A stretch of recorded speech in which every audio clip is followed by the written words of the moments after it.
Hello everyone, I'm Dr. Manpreet, consultant physiotherapist and nutritionist from Chandigarh. आज हम लोग एक बहुत ही इंटरेस्टिंग टॉपिक डिस्कस करने वाले हैं, सर्वाइकल पेन यानी नेक पेन। उसके कॉजेस क्या हैं और उसके सिम्टम्स क्या होते हैं। जो नेक पेन है वो आजकल बहुत कॉमन है और वो दो तरह का होता है। एक होता है एक्सियल पेन, यानी पेन अगर सिर्फ नेक वाले रीजन में रहता है उसको हम कहते हैं एक्सियल पेन। और अगर ये पेन आर्म्स में, शोल्डर्स में, फॉर आर्म्स में आ जाता है इसको हम कहते हैं रेडिकुलर पेन या सर्वाइकल रेडिकुलोपैथी।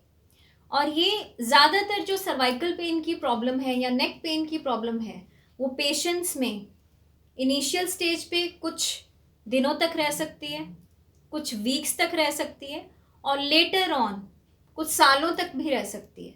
तो इसको ट्रीट करना, इसका प्रॉपर ध्यान रखना, इसके सिम्टम्स क्या होते हैं और कॉजेज़ क्या हैं, ये आप लोगों के साथ मैं शेयर करना चाहती हूँ।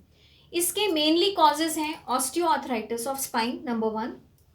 एज के साथ जैसे बॉडी की डिजनरेशन होती है, वर्टिब्रास में काफ़ी हद तक डिजनरेशन आनी शुरू हो जाती है, जिसके कारण ऑस्टियोफाइट्स बनते हैं और बोनी लेवल पे चेंजेस आती हैं, जिसमें नेक पेन की शिकायत बहुत कॉमन है। Second, spinal stenosis. अगर हमारी रीढ़ की हड्डी वो कंप्रेस होती है तो सर्वाइकल की प्रॉब्लम, नेक पेन की प्रॉब्लम कॉमन है। डिस्क डेसिकेशन या डिस्क हर्निएशन वो भी बहुत कॉमन है और ज़्यादातर उसके कारण नर्व इम्पिंचमेंट, यानी नर्व्स का प्रेस होना, इम्पिंच होना, वहाँ पे बहुत ज़्यादा पेन हो सकती है। और वो सिर्फ नेक एरिया तक नहीं, आर्म्स में, शोल्डर्स में, रिस्ट तक चली जाती है।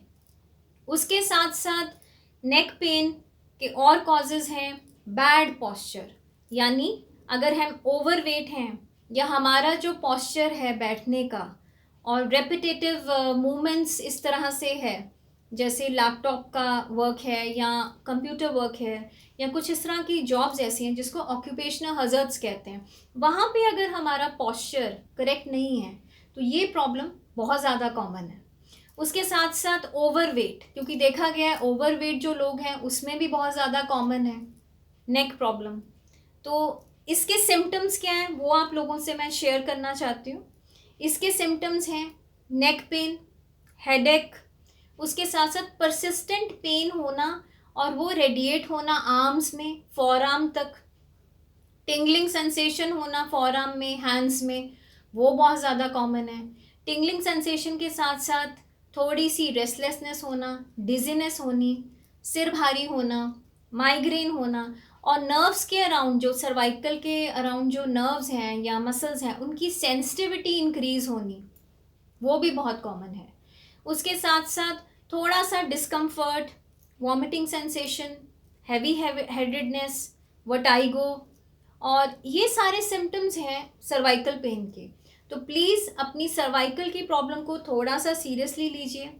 जब आपको लगता है कि आपके सिम्टम्स बहुत ज़्यादा एडवांस होते जा रहे हैं, क्योंकि इसका एक कॉज फिज़िकल स्ट्रेस और मेंटल स्ट्रेस भी है।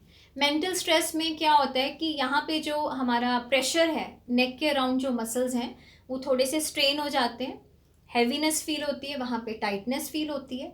तो प्लीज़ उसको चेक रखें। मस्कुलर लेवल पे और मेंटल लेवल पे स्ट्रेन ज़्यादा है तो हेडेक, वर्टिगो, चक्कर आना, सिर भारी होना, हेडेक होना, वो बहुत कॉमन है। तो ज़्यादातर अगर आपके सिम्टम्स एक हफ्ते से ज़्यादा परसिस्ट कर रहे हैं और आपकी नेक पेन नहीं ठीक हो रही है, प्लीज़ अपने फिजियोथेरेपिस्ट को या ऑर्थोपेडिशियन को विज़िट करें और टाइमली डायग्नोस करें कि आपके सिम्टम्स कितने सिवियर हैं और उसका प्रॉपर ट्रीटमेंट क्या है। उसके साथ साथ अपने पॉस्चर का पूरा ध्यान रखिए। पॉस्चर के साथ साथ जो स्पाइन के मसल्स हैं, जिसको नेक मसल्स हैं, रम्बॉइड्स हैं, ट्रपीजियस हैं, जितने भी मसल्स हैं, कोर स्ट्रेंथनिंग उनकी बहुत ज़्यादा इंपॉर्टेंट है। पॉस्चर करेक्शन बहुत ज़रूरी है।